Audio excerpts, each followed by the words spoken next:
Hey guys, and welcome to the Texas College Football Show. This is the Texas Tech Red Raider preview show, and joining me right now is Kyle Jacobson from the Gambling Gauchos podcast. Kyle, tell me, hey, thanks for coming on, buddy. I really appreciate it. Tell me about the show and what you guys do. You big Red Raider fans. I know one of the guys is in the media up there, but you guys got a pretty big show going there. Yeah, thank you so much for having me. This will be our fifth season of doing a Texas Tech sports podcast. Actually, kind of funny enough, started out, I didn't know my co-host Rob, but we were mutual Twitter followers, and he and I would often kind of tweet the same reaction to a breaking news story or the same joke, the same version of a meme. And after it happened a few times, I was like, me and this guy are just always on the same wavelength. Just the way we think about Texas Tech sports and current events in general. So I messaged him one summer and just said, "Hey, I've kind of got an itch to scratch. I want to get back into blogging, podcasting a little bit." And like you said, he's on the radio and everything. He does this professionally, but I said, if you've got any spare time, you want to do something on top of the radio show, I'd love to do a podcast with you. And it's blossomed into a really fun partnership as podcast co-hosts, and he's a good friend of mine now. But kind of started out as strangers, just hoping that it would work, and thankfully it did. So we're on year 5 now, and then we've got a third co-host named Ryan, who kind of brings some basketball expertise to the show. Okay, all right. So yeah, the three of us have a good time covering mostly football and basketball, but we do a little bit of baseball as well. Got very into Hey, softball this year when I'm Texas about to Tech made a say. run. Yeah. So yeah, if Texas Tech is playing it and they're keeping score, we try to cover it. All right, and I don't know if you've seen any of the new shows. So this is a new show for me. I'm actually in the Texas Ranger media. I do some stuff with DLLS Sports here in Dallas, and do that. But college football is just a passion of mine. I'll just tell you. I tell everyone this. I grew up a Texas fan, a UT fan, and my youngest son is heading to UT this fall. So I'm no longer T-shirt fan. Which, by the way, every fan base knows you love T-shirt fans. They spend money on your team. So you can make fun of them all you want, but we all love T-shirt fans. So does Texas Tech. They love all those Lubbock residents that spend their money on the ball team up there for sure. But I'm also with the son going there now. I don't know if I get to call myself a T-sip or whatever, but now my money's going to go up there. Sure. It's just fun for me. I get to go up, but I love college football. I grew up and played both not college, but played football and baseball growing up. I think the best college football in the country is played in the state of Texas. From right now, one of the top teams in the country happens to be the team I follow. But I mean, look, there are teams in the Big 12 that are picked to make the college football playoffs by some, and your Texas Tech Red Raiders are one of those.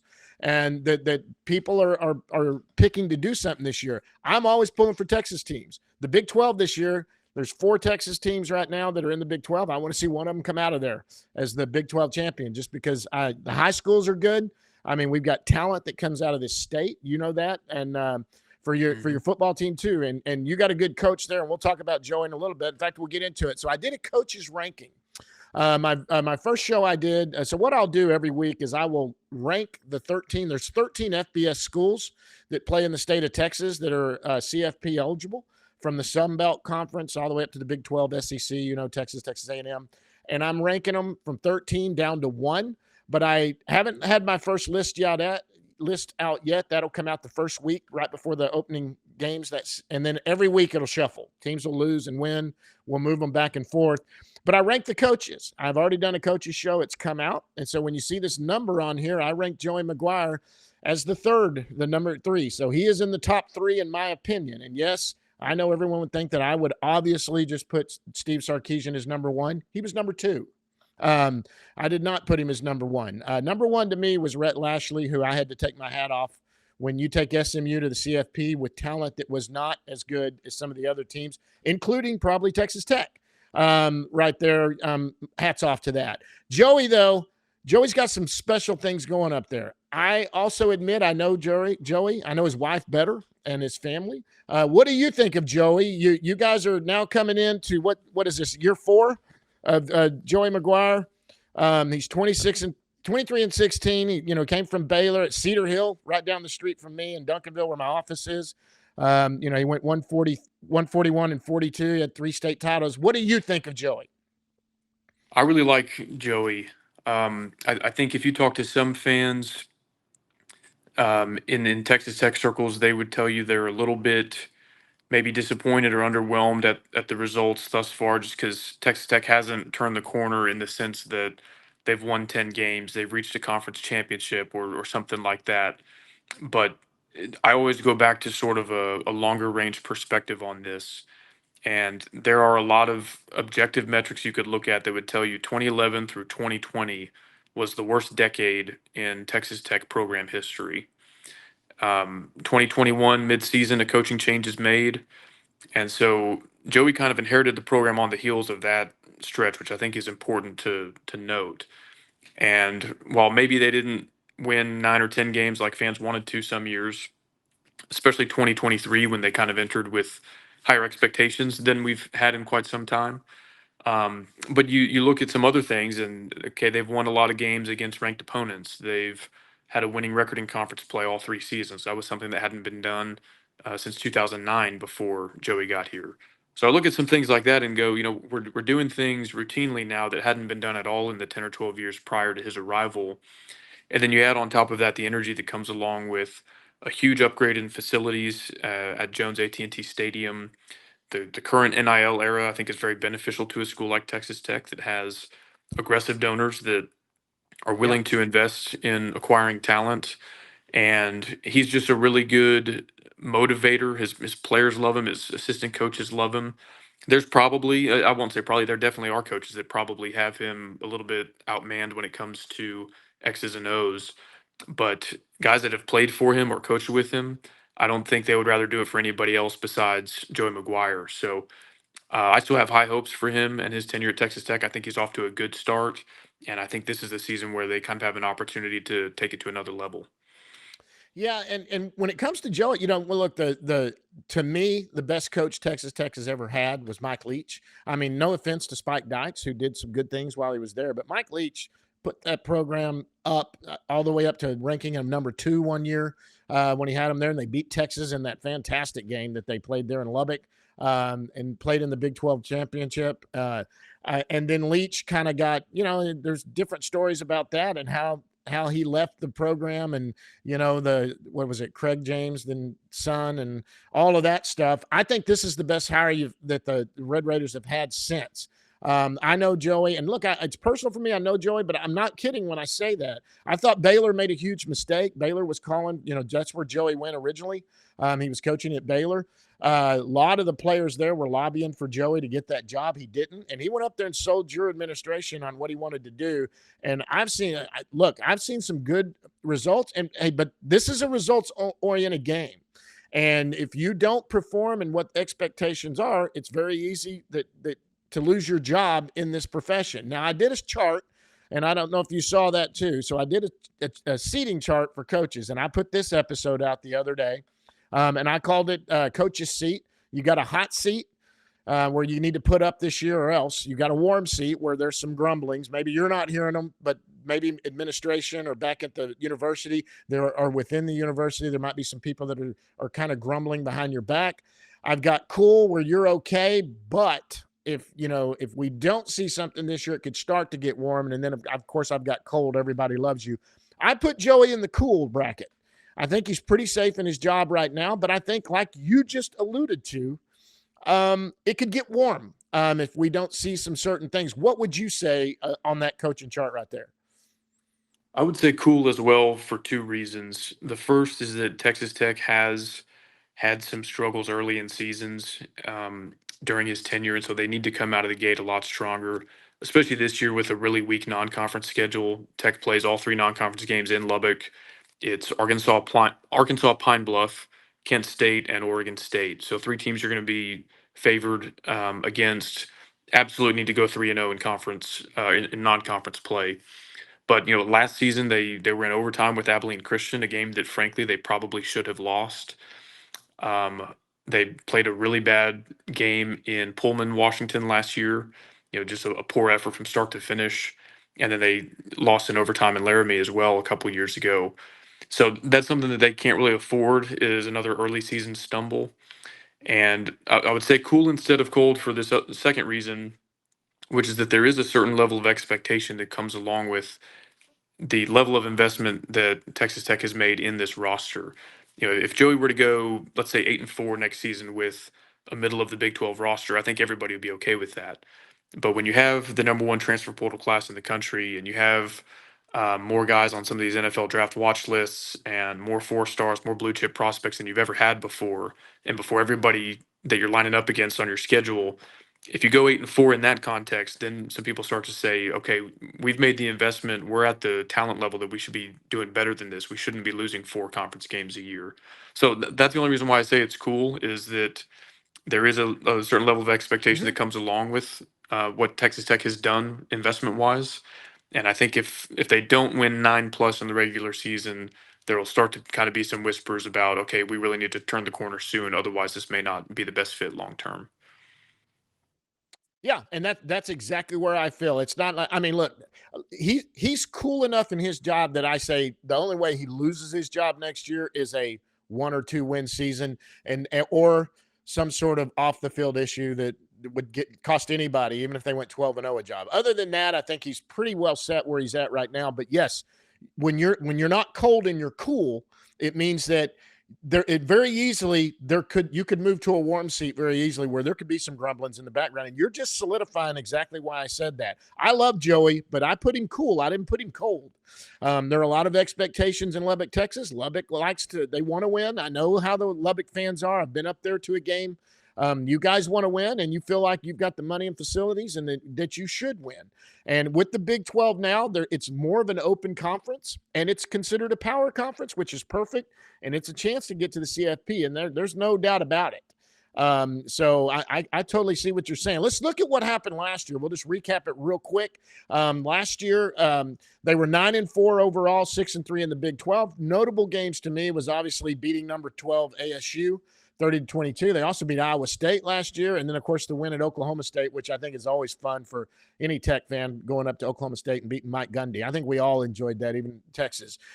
You any others from last year you think were notable? Were there losses that were notable? You talked about the Abilene Christian game where they took them to overtime, stuff like that. What are some other ones that you think of? So the two that really sting were the losses in consecutive weeks to Baylor and TCU. Um, Baylor finished the season really strong, and they did that by starting a Yeah. really good run, beginning with beating Texas Tech and Lubbock. I think when that game kicked off, Baylor was 2-4, maybe 2-5, and the sense was that Yep. Dave Aranda was on the way out. Maybe even like, if Texas Tech wins, they'll fire him mid-season. Instead, they kind of whipped Texas Tech up and down the field. I think win six in a row to end the regular season at that point. Yep. And it just felt like that was a huge opportunity at home.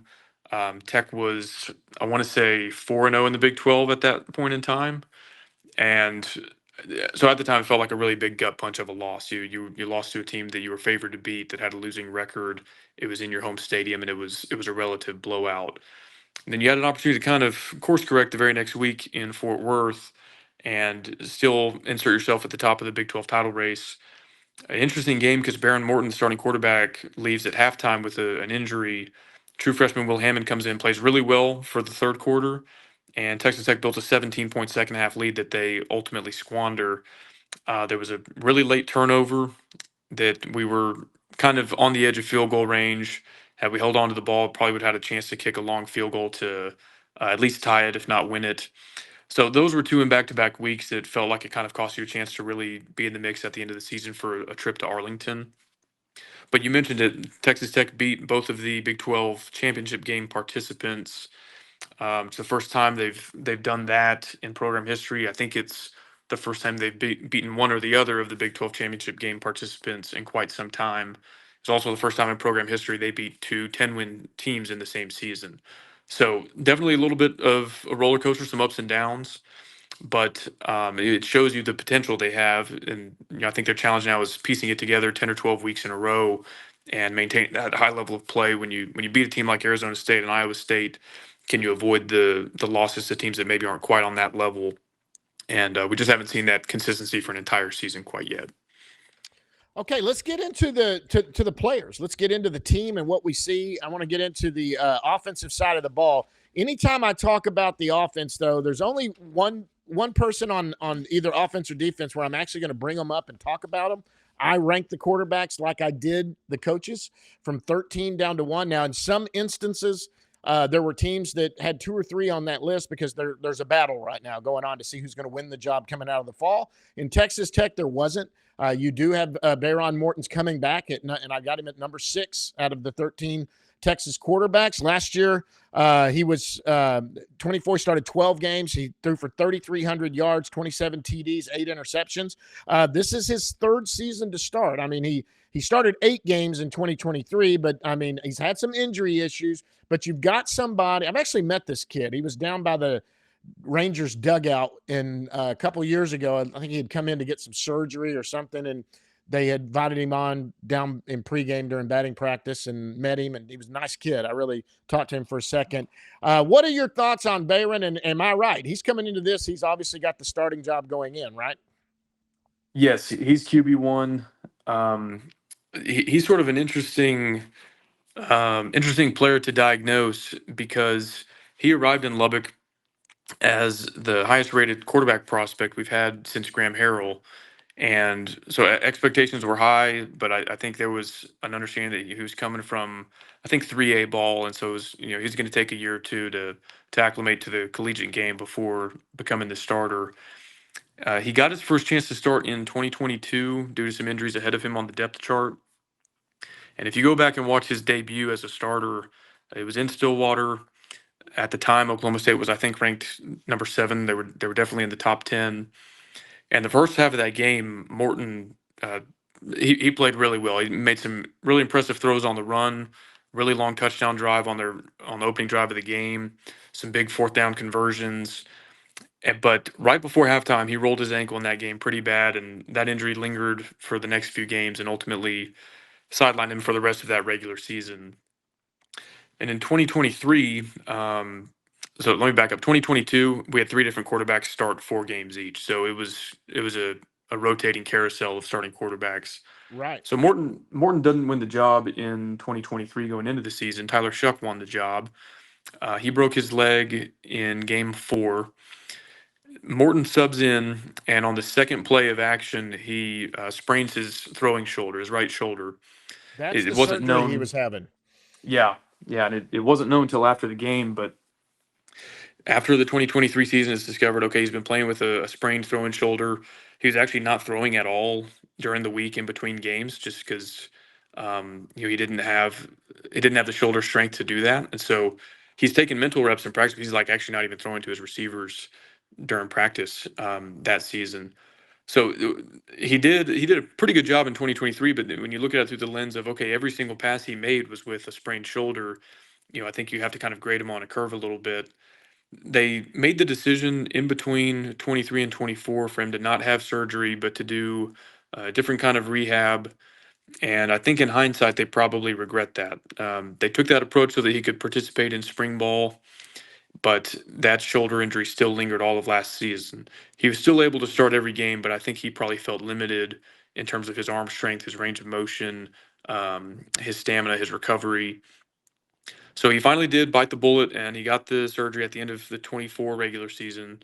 And, every team has positive reports out of fall camp this time of year about how awesome all the players look, what a great offseason Sure. they Yeah. had. But there is some buzz that, he's finally kind of got his throwing motion back. He's got more zip on the ball than he's had the last couple of years.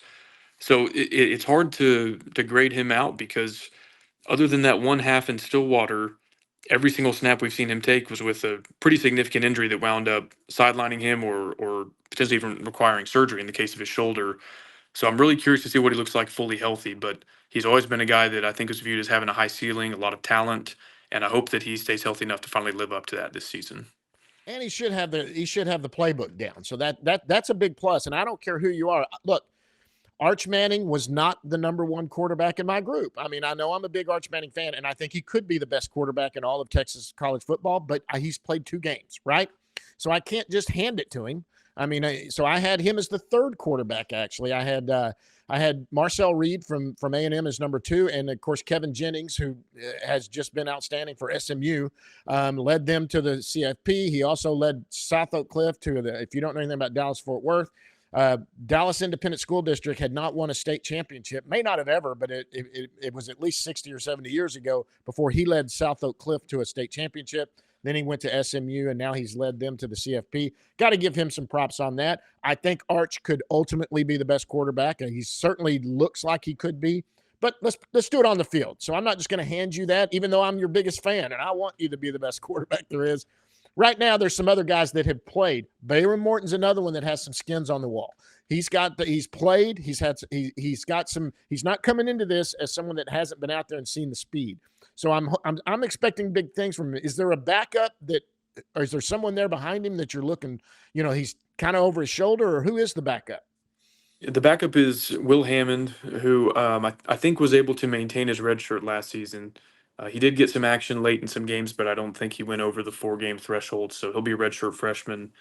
High 4-star recruit coming out of high school, offers from a lot of, I want to say Penn State, Oregon, some very good programs. Yeah, And he made some freshman mistakes when he was called into action, but also made some throws that definitely justified that recruiting ranking, and you can see the flashes of talent. So sure. hopefully Like Morton stays Arch. healthy this year, and we see Hammond take the reins next year. But I think he's certainly talented, and hopefully year two now capable. Should he have to take over midseason for whatever reason? So yeah, I think they feel good about their quarterback depth, and then behind him they brought in a transfer. I'm blanking on his name. He's actually a 5th-year guy out of Wake Forest, but started some games at that level. So I don't think anybody feels super great about their third string quarterback playing, but if it came to that for Texas Tech, it would at least be somebody who's taken snaps at this Who's level before and has some experience.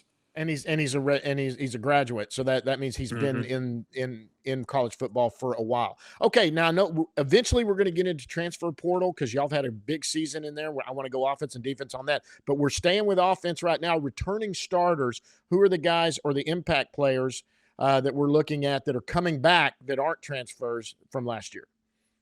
I think the big one on offense, besides the quarterback position, is wide receiver Caleb Douglas. He was a transfer from Florida last season. Was kind of limited by injuries early in his collegiate career, but played all of last season. Was probably our number 2 wide receiver behind Josh Kelly, who graduated. But especially the second half of the season, he made some really explosive plays.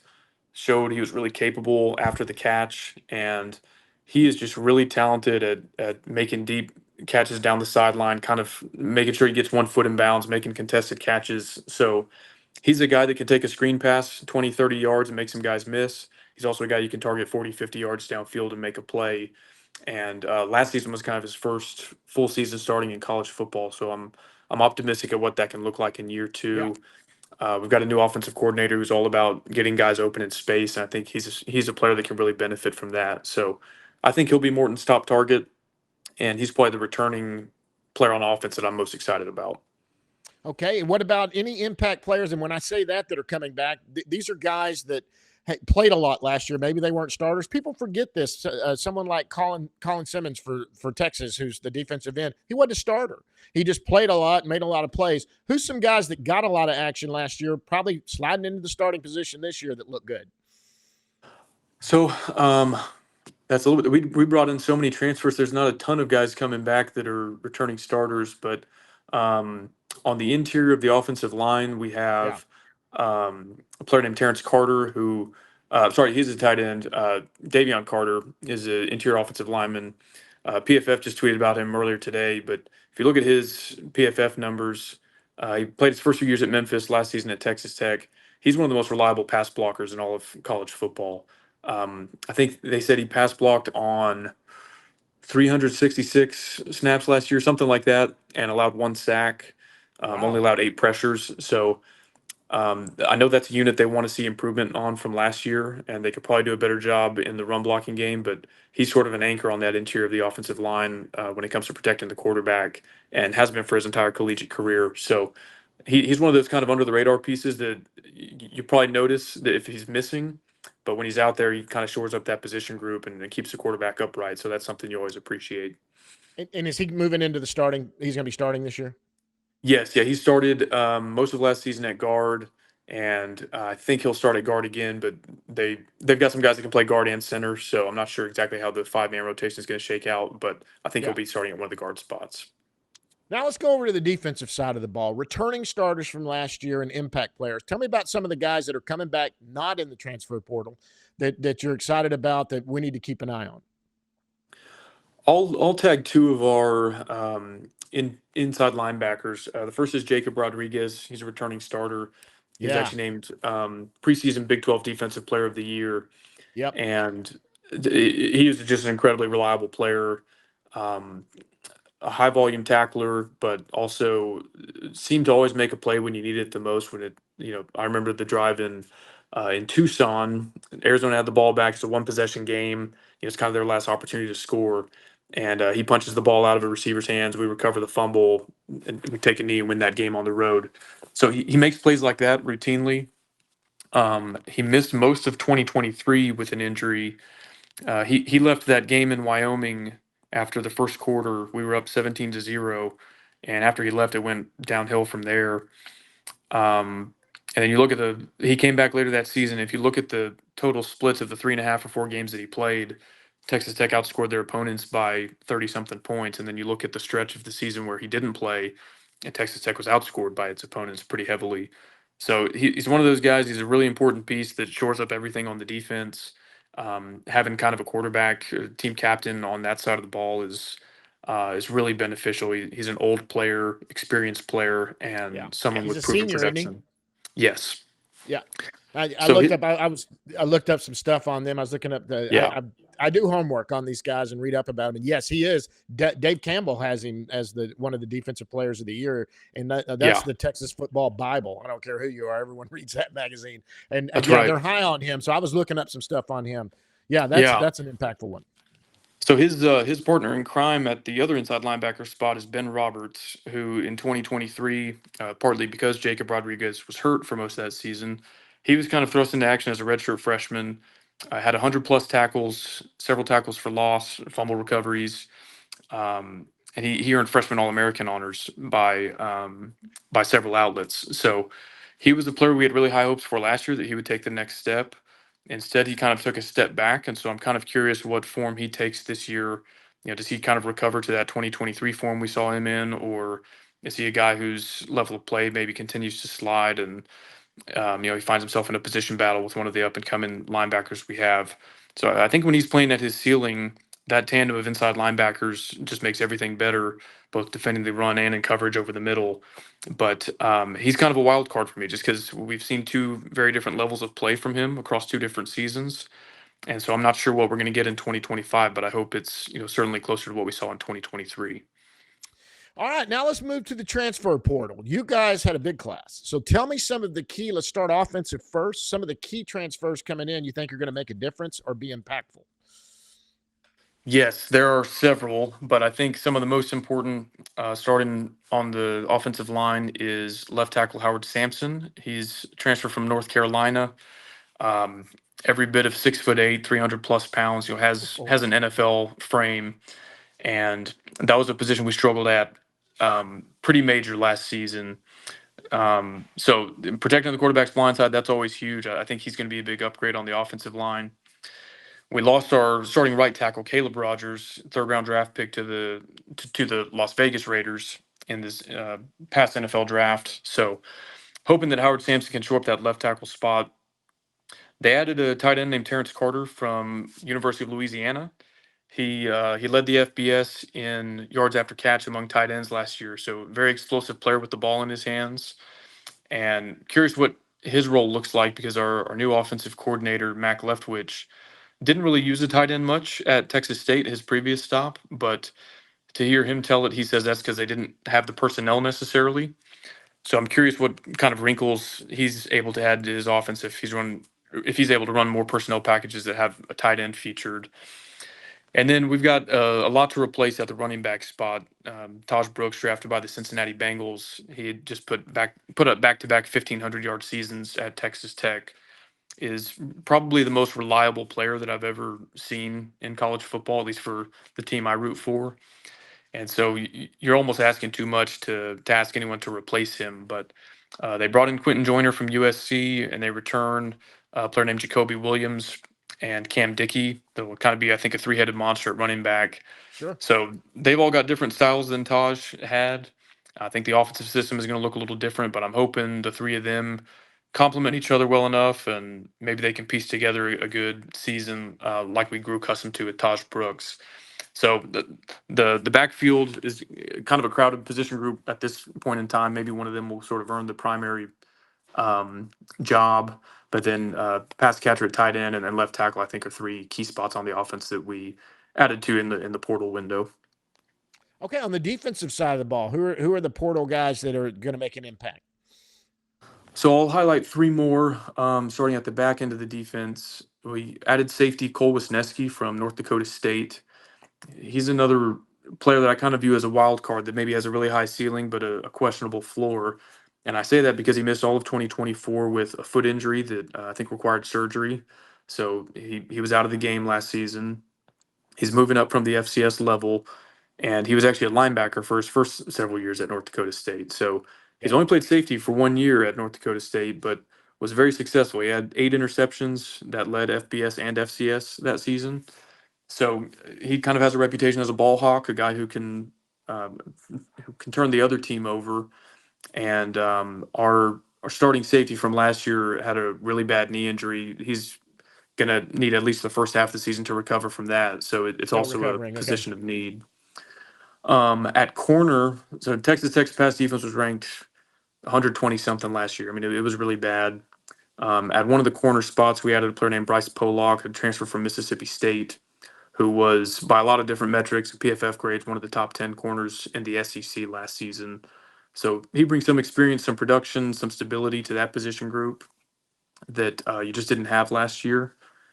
And then I'll highlight actually two more guys on the defensive line. On the interior, Lee Hunter, a transfer from UCF, a guy that I think pretty much every school in the country wanted when he hit the transfer portal.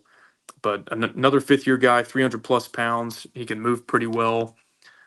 Good pass rusher from the interior and a good run stuffer. So he'll be a big one. And then on the edge, we added David Bailey from Stanford.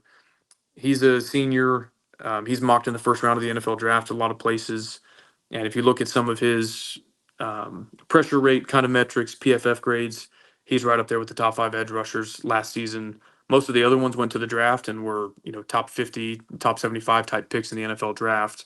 And we seem to have added a player of that caliber this season. So I Good. think his ceiling is Big 12 Defensive Player of the Year. I think he could be a 10 plus sack guy. And that was another area where we struggled last year. Our starting edge players finished with 2 or 3 sacks, and I think he's a guy that can be a 6, 8, or 10 sack kind of guy on the edge. And let me tell you what, there's nothing that shores up your secondary more than a pass rush and pressure on a quarterback, causing them to Yep. make mistakes. And that's when your secondary, if there's issues with it, will look a lot better. And sometimes you can't really fault the secondary. You said they were pass defense 124th. You know what? If you're not putting pressure on the quarterback and he's given a chance to sit back there and find the open receiver, a guy can cover someone, but not forever. Eventually, there's Right. a cut. When you're on the defensive side, there's eventually a cut the guy makes that you don't have any clues coming, and that can Hmm. open that up. So, yeah, pass rush is really what's important. It sounds like you got shored up some guys there. Now we're going to go to the recruits before we get into the schedule. Not now. I know you just signed OG, the top offensive lineman, but I'm not talking about that. I'm talking coming in this year, impactful that might get on the field. Who are some key recruits that came in this year? Well, that's a good question. They went pretty light on this year's freshman class, which kind of had everybody panicked this time last year. They were looking at the recruiting rankings, and we were way behind Baylor and some of these other schools. But by December, when the portal window opened and they kind of realized what the strategy was, I think it made a little more sense. I'm not sure if any of the incoming freshmen are expected to have an impact. Joey has been Okay. pretty reluctant to play freshmen in the past, and I think the crop they brought in the transfer portal is going to keep a lot of those guys from Okay. seeing the field while they're this young. So it's probably more like developmental pieces that we won't see much from this year. Yeah, and it looks like this class, the 26 class, they're coming right now. They've really jumped out on their NILs becoming part of it, and that's kind of how you do it. If you when you build it to where you like it, you're using transfer portal to fill spots you need, and you get those good players in and start developing them. It's hard to ask a Hmm. freshman to come into Big 12, SEC, some of these power conferences, and just make a big impact right away. But we all want one of those. OG could definitely be one of those. Sure. Next year we'll see, but they're this is a game that's going to be a lot faster than those high school kids. So you got to learn how to do that. So, okay, well, that's good. Let's get into the schedule before I give you my prediction. Let's look at the schedule and you tell me what is the best case scenario this year for you and what is the worst case scenario?